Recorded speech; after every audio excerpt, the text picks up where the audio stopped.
그리스도의 향기라는 제목으로 함께 말씀을 나누겠습니다. 기본적으로 고린도 전후서를 비롯해서 성경에 있는 많은 이런 내용들은 결국 어떤 일에 대해서 답변하는 거죠.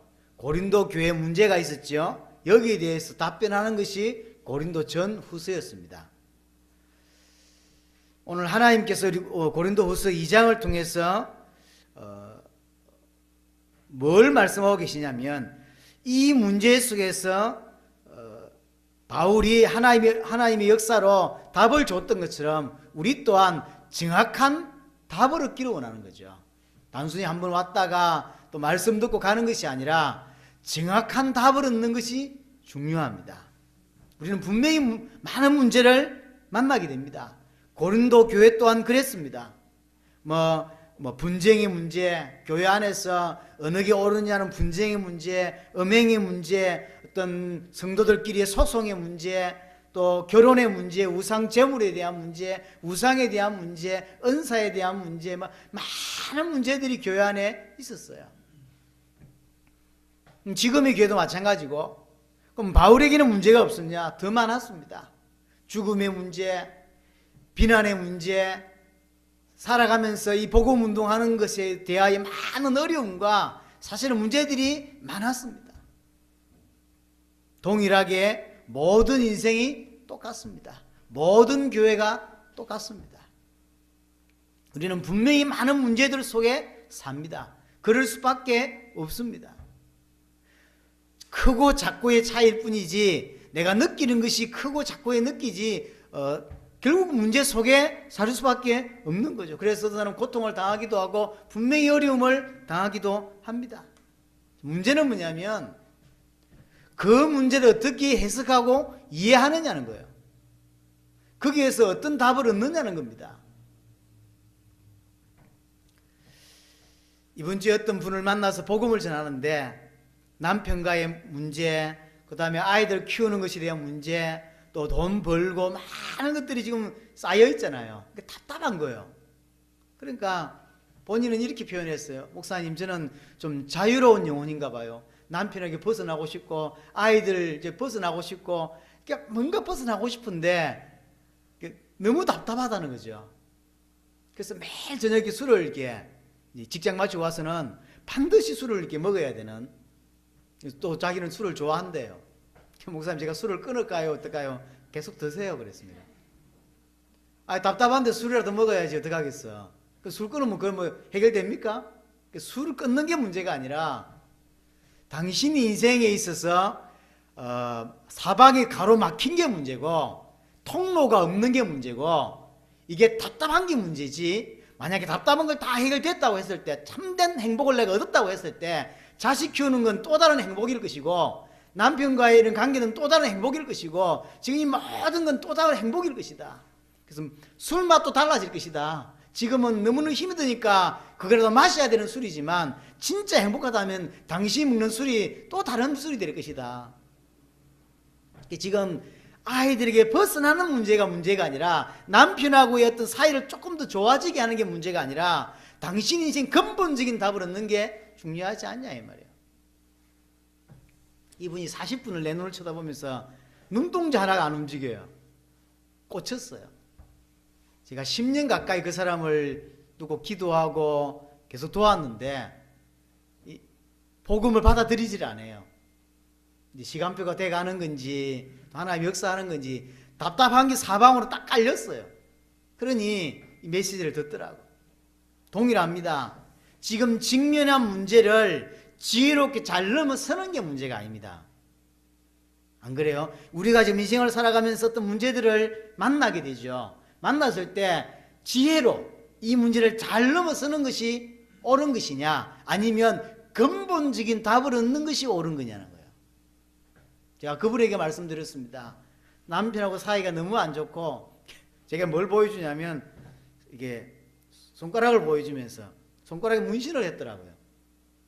그래서 문신을 하셨네요 그랬더니 결혼 몇 주년이기도 해서 이제 남편하고 영원히 변하지 말자 하면서 문신을 했대요. 이제 이렇게 보통 사람들은 이렇게 반지를 했을 건데 문신 반지를 해가지고 영원히 안 지워지더라고. 근데 그 다음날부터 지금까지 하루도 빠지면 싸우고 있다는 거예요. 그게 인생이지. 문제는 오늘 싸워야 될 일을 지혜롭게 잘 대처함으로, 또는 내가 마음을 넓게 가짐으로, 또 생각을 좋게 가짐으로 오늘 남편과 안 싸우고 또 자녀의 문제에서 잘 넘어서는 게 진짜 답이냐는 거예요. 그렇지 않을 겁니다. 근본적인 답을 얻고 근본적인 행복을 찾는 것이 중요하지, 지금 조금 지혜를 잘 써서 또 지금 조금 올바른 생각을 함으로 잘 넘어가는 게 문제가 아니라는 거죠. 옳지 않다는 거예요. 그래서 오늘 첫 번째로 여러분들이 인생의 근본적인 답을 아는 것이 중요합니다. 그 근본적인 답에서 답을 찾음으로 내가 하나님을 만남으로 참 행복한 것이 중요한 것이지, 지금 와 있는 만난 이 어려움을 조금 더 슬기롭게 잘 넘어가는 것이 그렇게 중요하지 않아요. 인간의 근본 문제는, 또는 인간 문제의 근본은 뭐냐면 하나님을 떠난 겁니다. 이게 인간 문제의 가장 중요한 근본의 문제입니다. 왜 인간이 하나님을 떠났냐? 죄 때문입니다. 이사야 59장 2절에 말한 대로 너희의 죄악이 너희와 너희 하나님 사이를 갈라놓았다 그랬어. 죄만이 하나님을 인간으로부터 단절하게 합니다. 인간이 하나님과 분리될 수 있는 유일한 것이 죄예요. 죄는 그만큼 큰 거예요. 그래서 바울은 고백하죠. 로마서 3장 23절, 모든 사람이 죄를 범하였음에 하나님의 영광에 이르지 못한다. 죄 때문에 하나님을 알 수 없어요. 죄 때문에 하나님을 만날 수 없는 거예요. 왜 죄 지었냐? 그 배경에 사단이 있는 겁니다. 이 세 가지가 인정되고 믿어져야 신앙생활이 시작돼요. 그렇죠? 사단으로 말미암아 죄를 짓게 되었고, 이 죄로 말미암아 인간이 하나님을 떠난 것이 인간의 근본의 시작입니다. 문제의 시작입니다. 하나님을 떠나면서 가정의 문제, 자녀의 문제, 부부의 문제, 경제의 문제, 환경의 문제, 노동의 문제, 모든 문제, 내세의 문제 다 들어오게 된 겁니다. 이 땅에 살면서 우리가 겪는 모든 문제의 시작은 이것입니다. 사단으로 인하여 죄를 짓게 되었고, 그 죄로 인하여 하나님을 떠나게 된 거예요. 여러분들이 교회를 다니면서 이 문제에 대해서 깊이 가슴을 치지 않으면 그 문제의 답이 그리스도인데, 그리스도 또한 여러분들 인생을 치는 그런 일은 안 생길 것입니다. 종교인은 될 수 있을지 몰라도 참 신앙인은 아닐 것입니다. 모든 문제의 시작은 이 부분이에요. 이 부분. 저는 그래서 죄가 이해됐지만 정말로 내 죄가 하나님이 죽으셔야 될 만큼 그렇게 큰 문제냐는 부분에 한번 부딪혀 온 적이 있었습니다. 정말로 발부둥 쳤었습니다. 내가 죄인이라는 게 믿어졌고, 내가 정말 죄인이구나라는 걸 난 믿어졌다니까요. 그런데 그 죄가 얼마나 큰지, 하나님이 생명을 버린다는 게 말이 됩니까? 하나님이 본인의 생명을 버려야만 내 죄가 해결된다 이 말이에요. 내가 그만큼 큰 죄인이냐라는 것은 인정하기가 힘들었어요. 정말 발부둥 친 적이 있습니다. 하나님, 제가 그렇게 큰 죄인입니까? 인간의 죄가 그리스도가 오셔서 죽어야 될 만큼 그렇게 큰 죄입니까? 나는 그게 이해는 되져서 머리로, 아 그렇구나, 이해가 되졌어요. 왜냐하면 내가 죄인이었으니까. 그런데 그렇게 큰 죄냐라는 부분에 대해서는 난 납득하기 힘들었어요. 쉽게 말하면 이해는 되졌지만 가슴에 그렇다라고 인정하기 힘들었다니까. 대부분의 기독교인들은 어떻게 사냐면 그 죄가 엄청나구나라고 안 믿어지지만, 그렇게 가슴을 안 울렸지만 그냥 살아가요. 죄인이라는 걸 인정하고. 그러면서 전도할 때 당신의 죄 때문에 그리스도가 죽으셨다 말하는 거예요. 그게 상대방 가슴을 치겠냐고. 지 가슴도 안 쳤는데. 근데 그렇게 믿고 있다니까 대부분의 성도들은. 난 죄인이라고 하면서 그리스도를 받아들이고 그렇게 믿고 사는 거예요. 제가 고민했습니다. 그렇게 살 것인지, 남들처럼 내가 죄인이기 때문에 난 죄인이야, 그래서 그리스도를 믿어야 돼 이라고 살 건지, 아니면 정말로 내 죄가 그만큼 큰 죄여서 그리스도만이 내 문제를 해결할 수 있는지에 대해서 나는 고민하기 시작했어요. 편안히 사는 방법이 있어요. 그냥 동일하게 믿는 척하고 그렇게 사는 방법이 있고, 하나는 고민한 거예요. 일평생 거짓말쟁이가 될 것이냐. 그 당시 저는 목사 될 생각이 없었기 때문에 일평생 교회를 다니면서 섬기면서 교회를 떠날 수는 없는 것이었고, 왜냐하면 믿어졌기 때문에. 그러나 이 믿음이라고 하는 것이 진짜 그리스도가 필요한 죄, 이 죄가 얼마나 큰 것이 돼서 깊이 있게 가슴을 치지 않더라고요. 그러면 남들에게 전도하기도 하고 남들에게 성경 공부를 가르치기도 하고 많은 이야기를 하는 위치에 되게 될 것인데, 집사가 되든 장로가 되든 그럼 다 거짓말이에요. 얼마나 인간의 문제가 큰 죄냐면, 하나님이 죽으셔야 하면 끝날 수 있는 문제가 인간의 문제고 그게 죄인데 내 가슴을 안 쳤다고. 저는 정말로 발버둥 쳤습니다. 하나님, 저 죄가 이해되게 해달라고. 그거 진짜로 내 가슴에 그게 맞구나라는 게 답이 되게 해달라고. 하나님의 은혜입니다. 어느 날 어떤 현상을 보면서 이해되기 시작했고, 아, 이게 죄구나 라는 걸 알게 됐어요. 그리스도만이 나를 살릴 수 있구나 라는 걸 이해하기 시작했습니다. 인간의 문제가 정말로 그렇게 큰 문제입니까? 심각한 문제예요.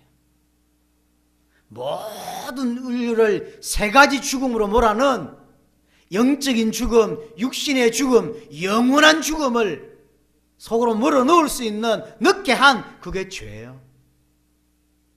그 죄인은 이 땅에 살면서 세상을 따라, 마귀를 따라, 마귀에 소속되어서 마귀의 종노릇함에 살 수밖에 없는 것이고, 그 위에 태어난 후손들 모두가 동일하게 본인이 똑같은 모습으로 이 땅에 살다가 지옥 갈 수밖에 없는 게 인간의 모습이에요. 어떻게 해결할 수 있냐면, 하나님이 이 땅에 오셔서 죽으셔야만 해결할 수 있어요. 그게 인간 문제입니다.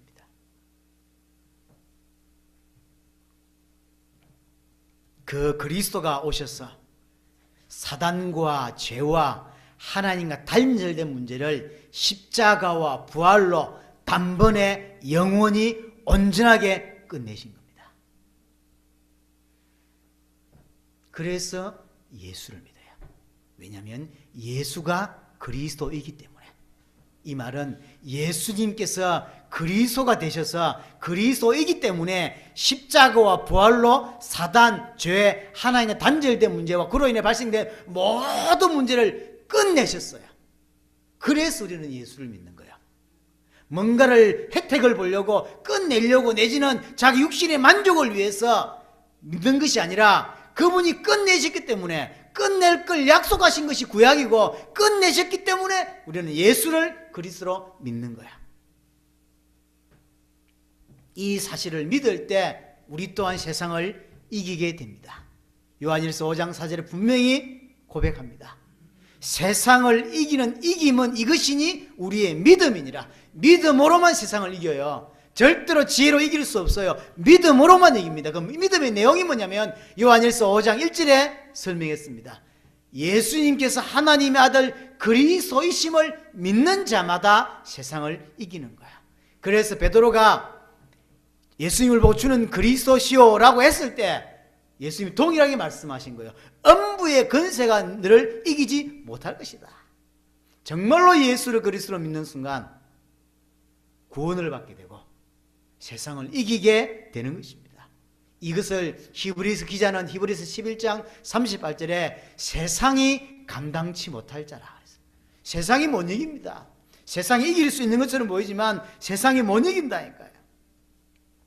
하나님이 이렇게 완전한 그리고 근본적인 답을 주셨음에도 불구하고 성경책을 들고 교회 와서 또 실패하는 사람이 있어요.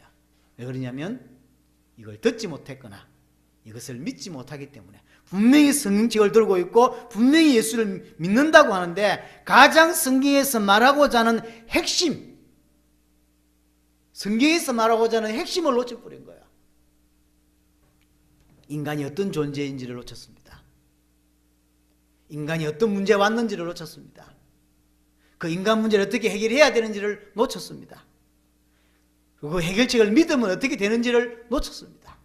그 믿는 자는 어떻게 살아야 되는지를 놓친 거야. 분명히 뭔가를 믿고 있고 분명히 예수를 부르고 있고 기도하고 있는데 성경에서 말하고자 하는 가장 중요한 핵심은 놓쳐버렸어요. 인간은 적당히 태어나서 세상 살면서 어려움 당하다가 자기 나름의 행복을 찾고 자기 나름대로 열심히 살다가 그래 사는 존재가 아닙니다. 인간은 하나님의 형상이고 인간은 하나님의 자녀였고 인간은 하나님 앞에서는 피조물이지만 세상 앞에서는 하나님과 같은 왕적인 존재였다니까. 세상을 다스리고 세상을 정복하고 세상 앞에서 하나님 같은 존재예요. 감히 하나님과 같은 존재라니까. 그래서 인간에게 붙였던 그 하나님의 형상이라는 단어를 그리스도에게 붙였어요. 쉽게 말하면 그리스도와 비슷한, 세상 앞에서는 하나님과 비슷한 그런 존재가 원래 인간입니다. 고통당해야 되고 어려움 당해야 되고 그게 인간이 아니라니까요. 근데 그 인간이 모든 축복을 다 빼앗겨버린 거예요. 다 잃어버렸어요. 그게 인간의 문제입니다. 사단과 죄와 하나님과 단절된 것이 인간의 문제고 그 문제를 얼마나 심각하냐면 절대 인간은 이 땅에 태어난 모든 사람들이 모든 지혜를 모든 과학을 다 동원해도 해결할 수 없는 것이 인간의 문제예요. 그래서 하나님이 해결하시기로 한 거예요. 그 이름이 그리스도입니다. 그래서 그리스도는 처음부터 모든 문제 해결할 자라는 뜻이요. 너의 어떤 부분을 치유할 자라는 뜻이 아니라 살아가면서 상처를 받고 사니까 상처 좀 치유해 주려고 그리스도를 보낸 게 아니라 인생이 가지고 있는 모든 문제를 다 끝낼 수 있는 이름을 우리에게 약속하셨는데 그 이름이 그리스도라니까. 그래서 그리스도는 처음부터 우리의 조금의 동력자 내지는 우리를 조금의 조력자 내지는 이 정도가 아닙니다. 모든 문제 해결 잘하는 뜻이에요. 처음부터 우리의 왕이요 우리의 제사장이요 우리의 선지자였다니까. 하나님은 그분을 약속하신 거예요. 그래서 예수를 그리스도로 믿는 순간 모든 문제 끝났음을 알게 되고 모든 문제 끝났기 때문에 주님과 동행하는 인생을 살게 되고 주의 인도를 받게 되는 것입니다. 그 사람은 세상을 이기게 되고 세상에 분명히 발을 들여 살지만 불교에서 말하는 것처럼 자꾸 세상을 벗어나는 것이 아니라 세상을 정복하는 것이죠. 그게 인생입니다. 그 사람이 살아가는 방향이 나오고 어떻게 살아야 될지 답이 녹이 되어 있습니다. 조금의 지혜가 필요한 것이 아니라 근본적인 답이 우리에게 필요한 것이죠. 이렇게 하나님이 성경을 통하여 교회를 세워서 이것을 성도들에게 알게 하는데 이걸 놓쳤다고요. 분명히 성경을 설교하고 성경을 분명히 읽고 기도하고 다 하는데 성경에서 말하고자 하는 것만 모르고 있는 거예요. 답을 주었는데 답이 없는 것 같은 인생을 기독교인조차 살고 있는 겁니다. 저 밖에 있는 분들은 답을 인정하지 않고 또는 모르고 있는 것이고 안에 있는 사람들은 성경을 듣고 성경을 읽고 설교를 들으면서도 불구하고 인정하지 않거나 무관심하거나 지가 믿고 싶은 대로 믿거나 그래서 성경에서 말하는 대로 믿지 못하는 일이 벌어지는 거예요. 그건 주었음에도 불구하고 없는 것과 같은 일인 거죠. 그래서 참 인생의 문제가 근본의 문제 또한 중요하지만 또 하나 문제가 뭐냐면 그 근본의 문제를 알고 믿는 이 부분이 참 중요합니다. 그래서 무지는 인생의 큰 문제예요. 아담 하와를 보세요. 아담 하와가 언약을 결국 놓치게 되잖아요. 왜 놓치죠? 한 사람은 알지 못해서 놓치고 한 사람은 알았지만 믿지 않아서 그렇죠. 그래서 안다는 게 이렇게 중요해요. 정확하게 안다는 것이 너무 중요한 거예요. 호세아 4장 6절에 보면 내 백성이 지식이 없어 망한다 그러잖아요. 하나님을 지금 한번 돌아보세요.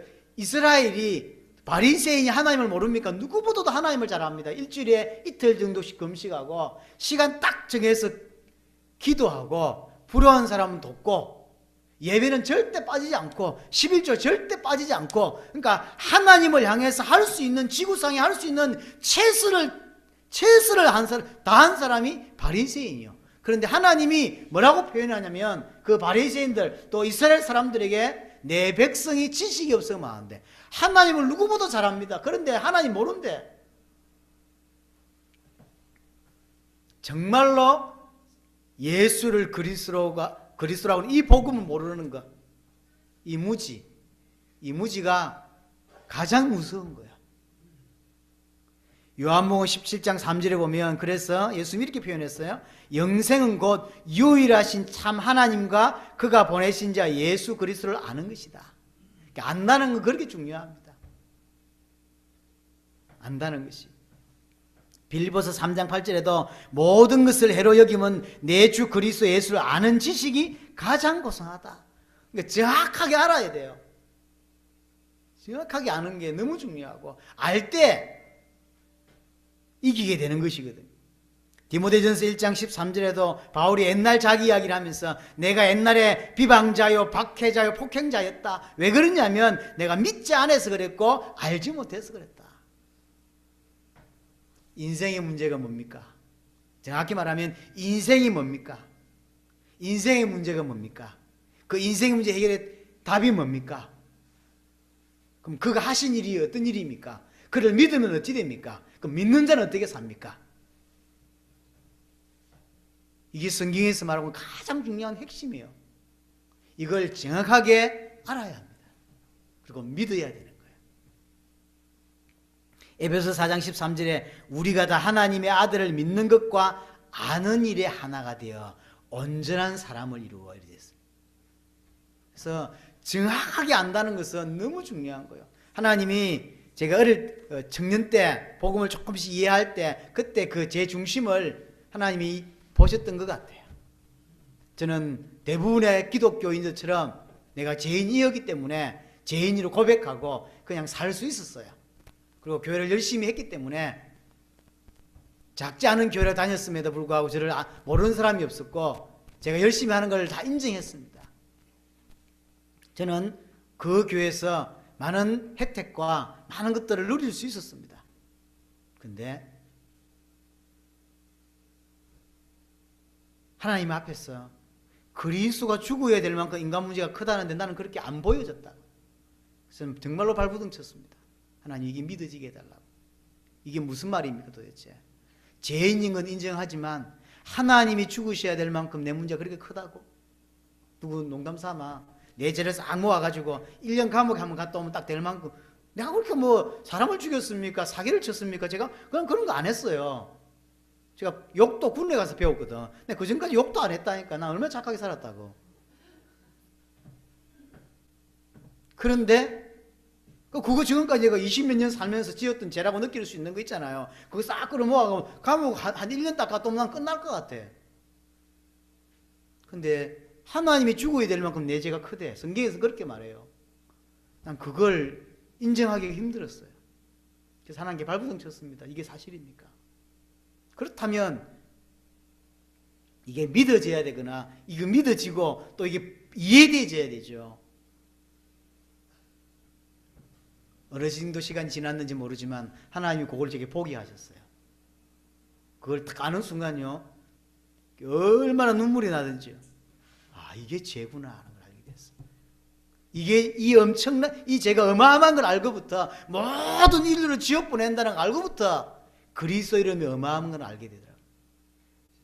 그리스도. 그래서 그리스도구나. 그래서 그리스도밖에 없구나. 라는 게 보이기 시작해요.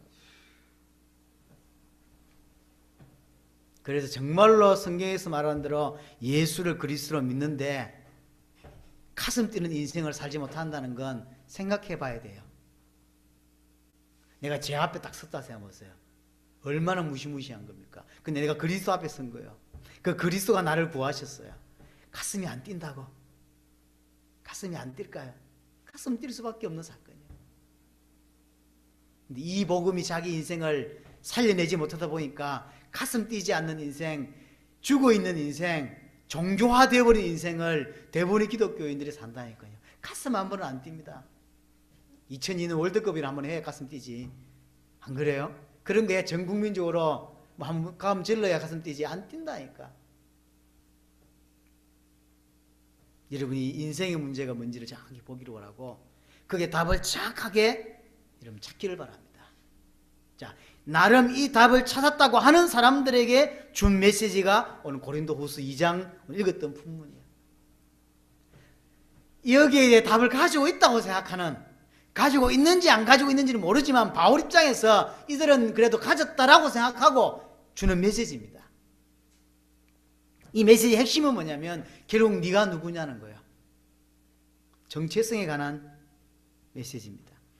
영화에도 보면 왜 자기 정체성을 찾아가는 영화들이 있잖아요. 예를 들면 본 시리즈. 청년들 본 적 있나? 본 시리즈. 아, 청년들 잘 모르는구나. 본 시리즈 있어요. 네. 아, 우리나라 영화로 치면 조폭만으로 2. 아, 인도 더 모르는구나. 신은경이라고 하는 여자 배우가 1편에서 그 가위판가 뭐 이런 파의 이제 오너의 조폭 두목이에요. 근데 마지막 장면에서 머리를 맞고 빌딩에서 떨어지든가 뭐 이렇게 해서 나중에 2편에 보면 어떻게 되냐면 짜장면 집에서 이렇게 배달하고 있어요. 조폭 두목이었는데 배달하고 있는 거예요. 근데 다른 사람이 어려움을 당하고 있을 때 자신도 모르게 그 조폭애들 이게 한순간에 때리잡는 자기 모습을 보고 자기가 놀래요. 내가 옛날에 뭐 했던 사람이 기억을 잊어버린 거예요. 그래서 지금 오토바이 타고 다니면서 바라바라 이거 하고 다니는 거 있는데 큰 어려움 당하는 사람을 보고 자신도 모르게 앞발 차기고 주먹이 나가는 걸 보면서 자기가 깜짝 놀래요. 내가 대체 뭐 했던 사람이지? 너무 잘하거든. 자기를 알아가는 그런 영화가 있잖아요. 최근 영화를 해보게. 최근 영화 럭키. 혜림이 럭키 봤나? 아, 이거 안 통한다. 이거 왜 이래 이거. 자, 안산 통합니까? 안산? 럭키란 영화. 유해진 몰라? 유해진이라는 배우가 원래 좀 킬러인가 이렇게 어떤 좀 어두움 쪽에서 잘 나가는 이런 사람이에요. 그러다가 어떤 사건을 해결하고 목욕탕 갔다가 비누를 잘못 발라가지고 넘어지는데 머리를 다쳐서 기억을 상실해요. 그 신분을 다른 사람이 도용하게 되고 본인이 뭐 하던 사람인지 모르는 거예요. 그래서 어떤 사람이 도움으로 이제 어떤 가정에 들어가게 사게 되고 뭐 영화배우 지망생인 줄 알고 그렇게 하고 다른 거죠. 근데 영화를 찍으면서 이렇게 보디가드 역할을 맡게 되는데 너무 잘하거든. 싸움을 너무 잘하는 거 너무 현실감 있게. 그래서 자기가 원래 이렇게 영화배우인 줄 알고 자기는 킬러인데 그런 영화가 있어요. 이따 치고 한번 보세요. 그런 영화들의 특징이 뭐냐면 자기가 누군지 모르고 살다가 어느 날 어떤 사건을 인하여 자기가 누군지 알아가는 거예요. 정말로 복음을 듣고 알고 믿었다고 생각했는데 또 믿는데 진짜 중요한 거 앞에서 말했던 인간이 어떤 존재이며 어떤 문제가 왔으며 무엇이 답이고 답을 가진 자는 어떻게 살아야 되는지 이런 것들을 아는 자들이 알았던 자들이 어느 순간 여러 가지 이유로 인하여 놓치게 되는 심지어 자기가 어떤 존재였는지 내가 어떻게 살아야 되는지를 놓쳤던 사람들에게 준 메시지라고 보시면 돼요. 신앙은 열심히 하는 게 아닙니다. 내가 누군지 알면 달라지게 돼 있어요. 그렇죠. 마치 뭐와 같냐면 해림이랑 가서 이렇게 다니는 차들을 세우면 미친 짓이라 하겠죠. 제가 왜 차를 세워? 이러겠죠. 운전자들이 빵빵거리고 지나가겠죠. 그러나 경찰복을 딱 입고 호루라기 하나를 들고 이렇게 세우면 선다고. 신분에 따라서 인생이 바뀌는 거예요. 그래서 열심히 세워야 되는 게 아니잖아요. 경찰 복장을 입고 열심히 세우면 차가 서냐고. 그냥 선다니까. 신앙생활 똑같습니다. 열심히 기도해야 되거나 열심히 뭘 해야 되는 게 아니라 내가 누군지 알면 다 끝나는 게 신앙이라니까요.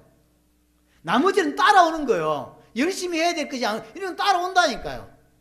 도둑놈을 잡으러 가는데 잡아야 될 상황이라면 뛰어가겠지. 걸어가는 게 아니라 신앙생활도 마찬가지요. 그냥 평소에 스텝을 밟고 가다가 중요한 사건이 생기는 문제가 왔을 때는 뛰거나 엎드리겠죠. 하나님께. 그런 그 시간표에 맞는 행동을 할 수밖에 없는 거예요. 왜냐하면 자기 위치를 알고 자기 신분을 아니까. 신학이 똑같습니다. 오늘 고린도 성도들의 그 이야기를 하는 것입니다. 네가 누구냐 이 말이에요. 그게 뭐라고 하나님 바울이 지금 이야기합니까? 14절입니다. 항상 우리를 그리스도 안에서 이기게 하시고 그랬어요. 네가 누군지 아냐? 고린도 교회 성도들아, 네가 어떤 사람인지 아냐? 그리스도 안에서 이기게 되는 존재. 이게 우리의 정체성입니다. 그리스도께서 세상을 이기셨고 그 사실을 믿는 자는 당연히 세상을 이기게 되는 거예요. 당연히 이기게 되는 겁니다. 그리스도께서 세상을 이기셨고 그 사실을 믿는 자는 당연히 세상을 이기게 된다니까요.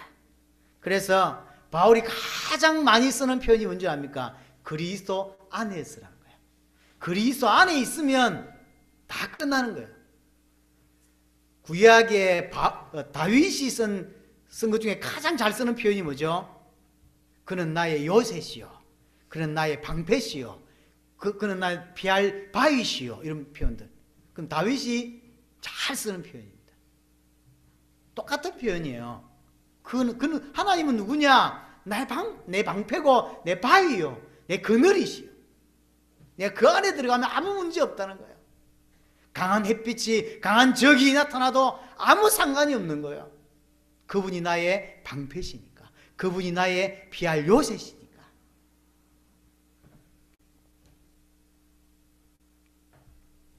그리스도께서 모든 문제를 해결하셨음을 여러분들은 믿으시길 바라고, 그를 인정하시기를 바랍니다. 이게 믿음이에요. 내가 열심히 해서 이기는 것이 아니라 정말로 알면 이기게 되고, 그런 자는 삶이 달라질 수밖에 없게 돼 있어요. 종교인으로서 맞춰 사는 것이 아니라 세상을 이길 수밖에 없는 자가 된다니까요. 15절에 말합니다. 우리는 구원받은 자에게나 망하는 자들에게나 하나님 앞에서 그리스도의 향기니. 두 번째, 너희가 어떤 존재냐면 그리스도의 향기요. 향기, 쉽게 말하면 전 세계 앞에 그리스도를 알게 하는 존재라는 거죠. 그리스도의 향기라 그랬어요. 14절에는 그리스도를 아는 냄새를 나타내시는, 그리스도를 아는 냄새라고 표현했어요. 아는 냄새. 자, 여기 사람이 있습니다. 제가 방구를 꼈어요. 알게 되겠죠? 똑같단 말이에요. 제 주위에 사람들이 살아갑니다. 내가 누구냐면 그리스도를 아는 냄새를 가진 자예요. 그리고 그리스도의 향기라니까. 그래서 알게 된다는 거죠. 이 사람이 구원받을 수 있는 유일한 답은 나를 통했어요. 내가 그리스도의 향기를 가지고 있거든. 그리스도의 향기. 근데 이것이 구원을 받는 자에게, 구원을 받는 자든 망하는 자든 관계가 없어요.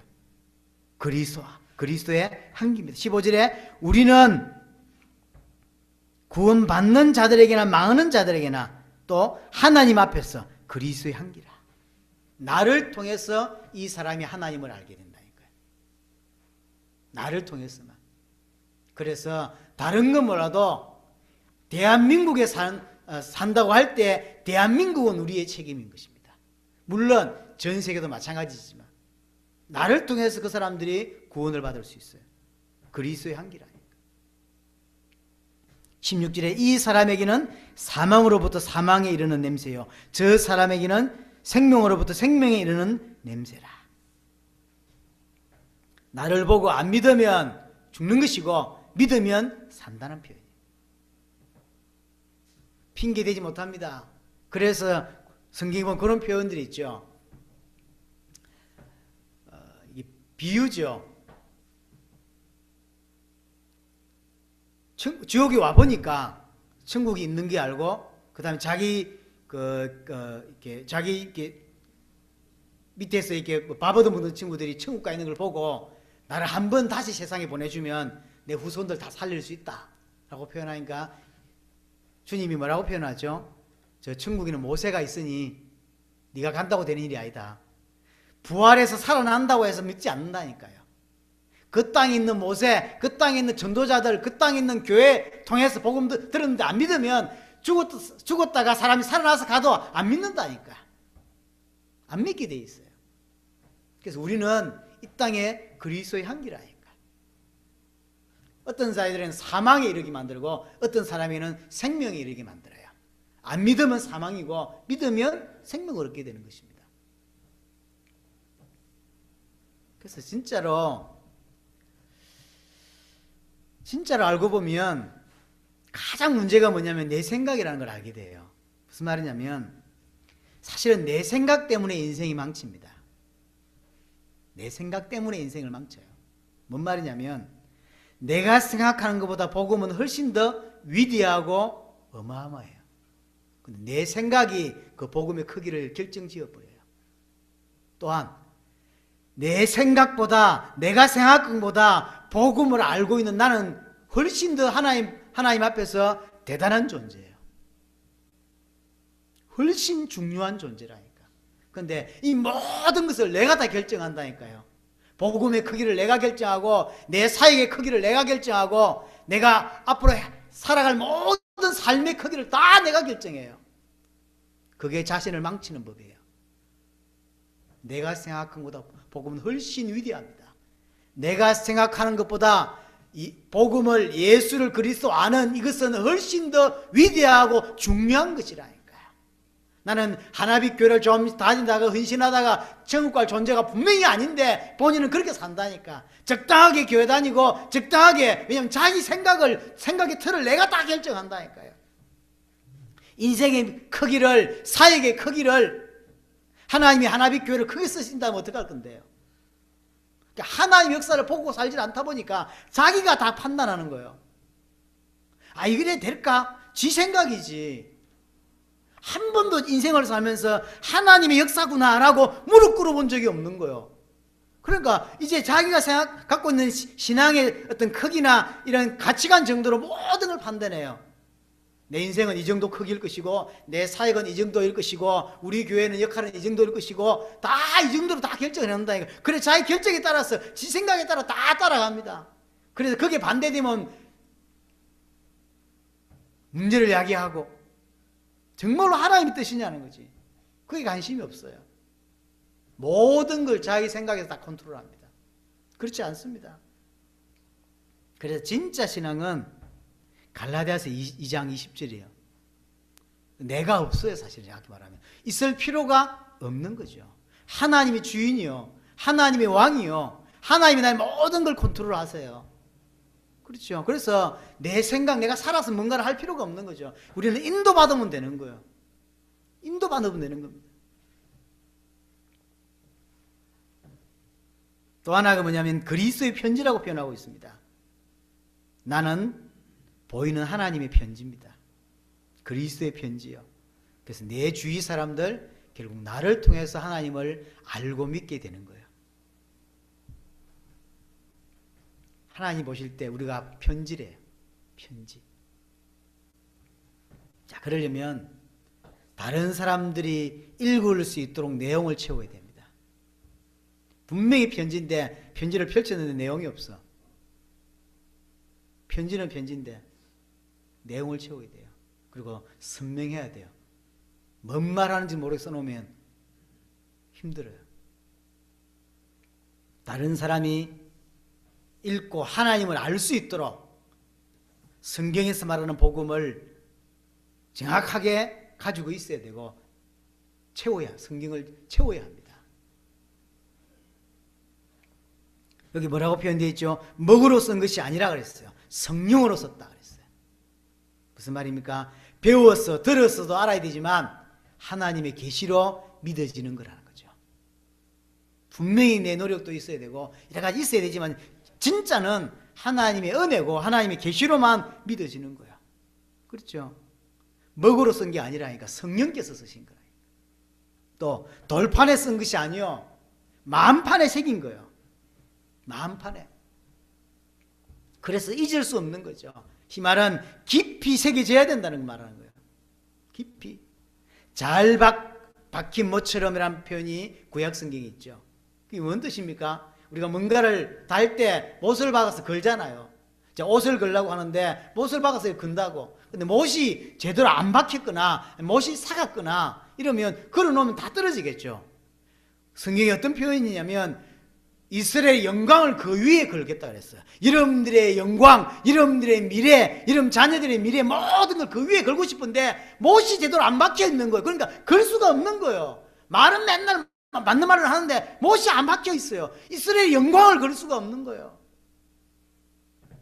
제대로 박혀야 돼. 우리 신비 속에, 우리 마음 속에 깊이 있게 복음이 제대로 박혀야 되는 거예요. 잊을 수 없는 그 말입니다. 바울이 하고 싶은 이야기 그 말이에요. 근본적인 답을 우리는 먼저 얻어야 되겠고, 두 번째로 나름 답을 얻었다고 하는 기독교인들에게 오늘 바울이 하는 이야기입니다. 네가 누구냐 말이요. 세상을 이길 자요.